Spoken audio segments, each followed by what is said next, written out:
Guys, welcome back to your favorite Monday show, Fish Keepers all around the world. We unite on Monday. My name is Chris, you're watching Fish for Thought, and it's time for Fish Tank Review. How to clean an aquarium.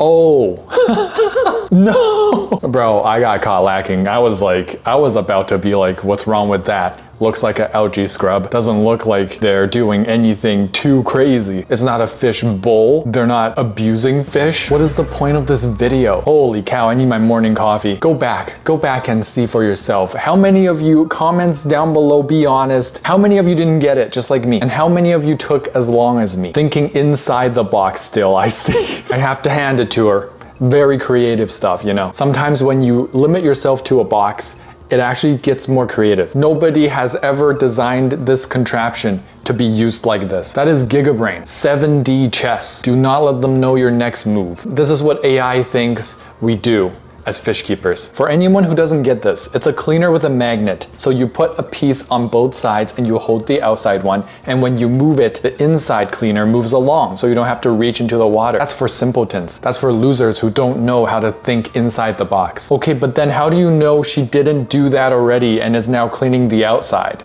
Exactly, you nerd. She is obviously cleaning the tank from the inside so she doesn't have to touch the air. She only has to touch the water. That's how this works. My first coffee clearly wasn't strong enough. My first no coffee also. I feel you. My first thought was, don't love how the tank appears to be hanging over the stand. My second thought was, I wonder if she's going to maybe push too hard and break the glass. It was a good 15 seconds before I realized her hand was inside the tank. 15 seconds, huh? Pump those numbers up, my noob. I was also trying to look for something to happen. I was anticipating things. Maybe a fish is gonna hit her in the head. You gotta wonder, who's stupider? The person doing stupid or the person unable to recognize it? I feel so called out right now. Who else feels called out? Come on, be honest. This is an honest channel. This comment makes me remember the times when I'm just being conversational and I'm agreeing to someone, saying things, you know? They'll be like, yeah, this or that. And I'll be like, yep, right. And somewhere along the way, they'll say something and I'll agree. I'll be like, yes, right. And then they go in themselves to correct themselves. They're like, oh wait, no, what I meant was this. But it makes me look bad now because I just agreed with you. Just because I couldn't catch what you said was an error. I'm getting worked up. I broke a sweat already. This is gonna be a crazy episode. Oh man, what the heck is this? Y'all, I can't, wait. No way. All my tanks? Oh shoot, I think it's a blackout. Did someone hit a telephone pole? Hey yo, what the? Hydro, yep. Expect delays up to 2 days. Empty fridge and freezers. What? All right, my filters and heaters are down. 2 days without lights, 2 blackout days for no reason. My plants are in trouble. What the hell? What do I do? If only I had some sort of backup generator, not only to save all the meat from going bad in my freezer, but also my fish and my plants. Oh wait, I do. Introducing the Apex 300 Versatile Power Station by Blue Eddy. This power generator is the ultimate home backup solution. Not only to save you and your family a lot of trouble and headache during blackouts, but especially for fish keepers who have to deal with these emergencies. The Apex 300 has expandable power. Choose from 120 volts to 240 volts. This is ready to back up your entire home. For the camping or glamping enthusiasts such as myself, we got unmatched solar input, supporting a whopping 30,720 watts, charging for complete off-grid setups. 0 ms UPS, which means instant switchover during outages. If you haven't noticed, this is unbeatable portable convenience, which means the Apex 300's battery packs are hot swappable for on-the-go power. This is an advanced system. It has hybrid charging. It works with generators supporting up to 11 kilowatts charging. It is durable and efficient. It has industry-low idle power and is rated for 6,000 plus cycles for long-term use. This is a clutch time to pick one up at a very discounted rate because fall Prime Day sale is right around the corner, running from October 7th to the 10th. This Apex 300 unit I'm using in today's video will be on sale during this event, and it will be the lowest price during the whole year. I've dropped a link below, so feel free to check it out and make sure you wishlist it so when the deal goes live, you're ready for that purchase. My entire tank has been taken over by Marimo moss, and honestly, I'm okay with it. This is some wet dreams of some fish keepers with planted tanks, let me tell you. So Marimo moss is the popular version is the Marimo moss balls. And these guys, without water current and movement, they can actually spread themselves and flatten themselves out wherever you put them. Some people don't like that. Some people like to keep tumbling the Marimo moss balls so that they retain their circular shape. However, these moss balls, even though they are commercialized, and I'm not sure if the word Marimo is trademark, but they are just another species, and it's a species of algae called cladophora. So basically you are scaping with algae. This could get out of hand real quick because cladophora is oftentimes known as water herpes. It just spreads. It's like a disease. I still think duckweed is much worse, and it's the true herpes of the aquatic world. I haven't experienced Marimo moss balls going virile in my own tanks before. However, it's like shrimp heaven. Anything that grazes on algae, this is a 5 out of 5 forum. Let me know in the comments below if you have ever scaped with algae, including the Marimo moss ball algae or cladophora. And is there a technique to help them flatten out, help them open up to you? Backup boy sent in their 20-gallon long. Woo. They're getting ready to breed their betta fish. And this is like crazy good betta fish breeding ground right here. They're not scaping with algae so much as moss. Close enough. It's like a cloud for your betta fish to rest on, I bet, covering the whole piece of wood. A backdrop of amazing planted texture. Opening up in the front, sand substrate with some pebbles for detailing. Looks like hair grass, little bits of hair grass. I don't know if this is CO2 injected. If it's not, then that's probably why the hair grass looks sparse. However, it looks natural. It's not a perfect carpet. Just like in nature, you don't really get perfect carpets that often. We got corridors in the bottom there, a school of them just hiding out, black neons, and the male betta fish. Now, I'm not sure if they're going to be able to breed in peace with all these fish around. Maybe you're breeding them in another tank. 4.5 out of 5, keep it up. Venice08 sent in their 100-gallon fish tank. This photo's not doing it justice, not doing the scale justice. So it's almost like a cube dimension of a tank. 100 gallons, man, this doesn't look like it. But yeah, that's a lot of water. And this is stocked very nicely, very understocked. Rummy nose, cardinals, neons, many Siamese algae eaters, some silver tip tetras. They have bamboo and amano shrimp in here, and they have orange Venezuelan cories. Super cool centerpiece wood scape. I love the texture of the wood. I'm all about that big wood. 4.38 out of 5, keep it up. Drawbacks for too much biological filtration. That is a lot, but it depends on how big your tank is. And honestly, I couldn't really tell you what drawbacks there are to over biofiltering your tank. There's really only positives. You'll only get as much bacteria as there's food for them. So you'll never have too much, just the right amount. Now that is a really good point and really good fact to know, which proves my point earlier, which is always overshoot how much biofiltration you need if possible, because you'll never get too much of it.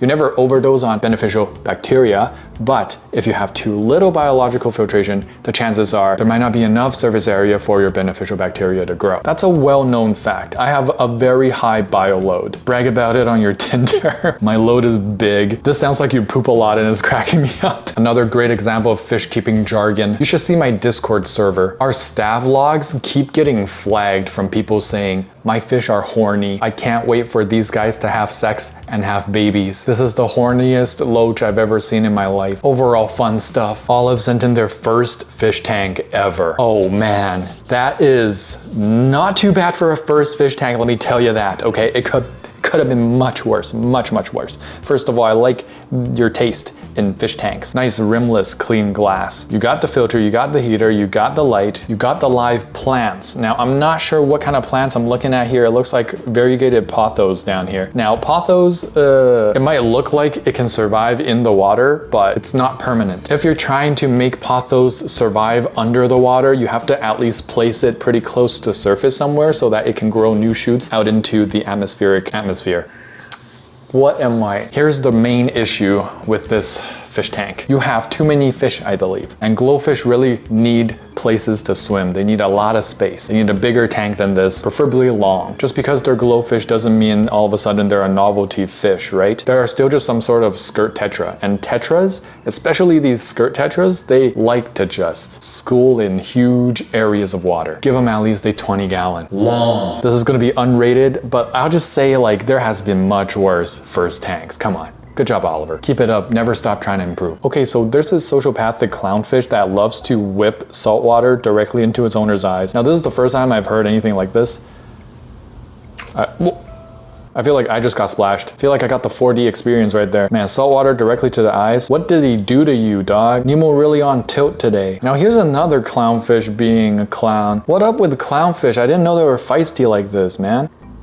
What? That's insane. Bro just committed seppuku with no one to behead. That is a brave Japanese soldier right there. Damn, Nemo really trying to go home. And guys, we have yet another clownfish being angry Fizbo. Or perhaps bro is giving him a smooch on the forehead. You are now Christianed. I did not know. I was not aware that clownfish are the chickadees of saltwater aquariums. And if you don't know about chickadees, those are some feisty birds. I went bird banding because of course I did, because I'm an ecologist. All the birds we caught and banded, most of them are bigger than a chickadee, except for hummingbirds. But I would tell you, I got bit by only chickadees that day. These bros don't play around. They say unhand me, fool, before I unhand myself. They were birthed by violence. Who needs cories when you have cherry barbs? Oh my, oh shoot. I was like, bold statement, but damn, yeah, I don't need cories, I guess. Just cherry barbs. Why are they?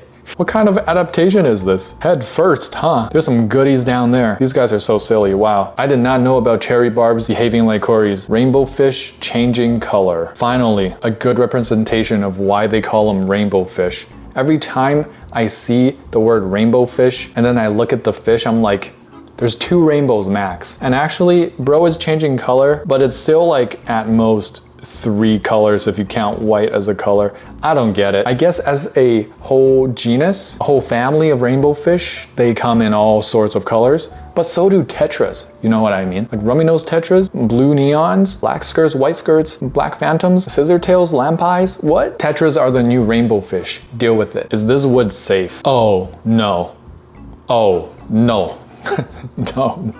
No. This wood is very, very unsafe. Even for you, I would say. Never mind your aquarium. This wood is not safe for humans. Get it out of your atmosphere right now. On a more serious note, like if you have to ask and if things are looking like this, you don't even have to ask. Just get rid of it, okay? Do not pluck that into your aquarium where your fish and other invertebrates are going to be inhabiting. It's just not worth the risk. If it starts giving off ooey gooey, sappy looking, disgusting, like what in the world? First of all, this is softwood, meaning it came from an evergreen type of tree or a coniferous type of tree instead of a deciduous type of tree that is like a maple or a walnut, hazelnut, birch, anything where the leaves fall off during the fall season and grow back during the spring season. Those trees produce hardwood. Hardwood is generally safe. Dead hardwood that has been, prepared is generally safe, okay? You don't even have to sandblast it most of the time. But for wood like this, softwood that comes from a coniferous tree, you really have to treat it with all sorts of different ways. And this wood is not dead enough, not even close. It's still giving off some sap. A lot of softwood, like Western red cedar, act as an insecticide or just general animal side. Nothing lives and thrives when there's cedar. That's why at some playgrounds, they will just put cedar on the ground for the kids to play in. It sterilizes the area. Now imagine putting some cedar that's not dead and sandblasted and prepared properly into your tank. Bad time. Thinking of getting a betta. Is this big enough? I think it's got an incorporated agitator to help with aeration and to stop algal growth.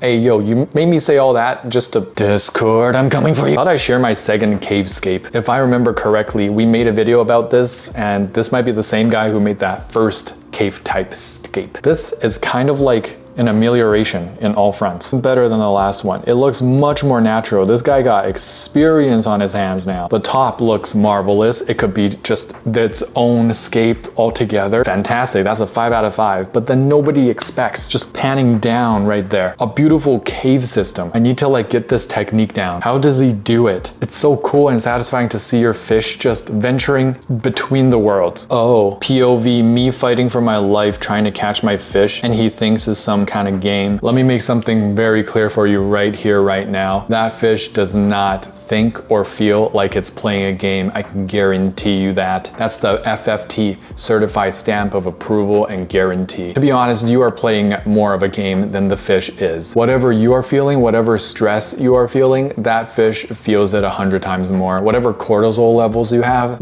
yeah, that fish has more. I could stare at this all day. All day? Pathetic. If I had that, I could stare at it all all week. Pump those rookie numbers up. What are you doing with your life? This fish tank is so tasteful. The scape is not random, it's deliberate. And so are the plantings, which are my favorite part. Places where the wood touches the substrate. Now, people who have fish tanks, take your time, stare at your fish tank, enjoy it, take it in. I saw a quote recently saying that life is for wasting. Life is not for busy work. You do the busy work so you can survive, put food on the table. But the privilege of wasting your life away, just hanging out, doing what you want, being lazy, spending time with your friends or family or loved ones, doing nothing of importance, that's what life is all about. Staring blankly at your fish tank, just taking it all in and accomplishing nothing, just relaxing, lazing around. Those are the good days. Didn't expect to find a bat hanging out on top of the aquarium this morning. Got it out safely though. See, perfect point made.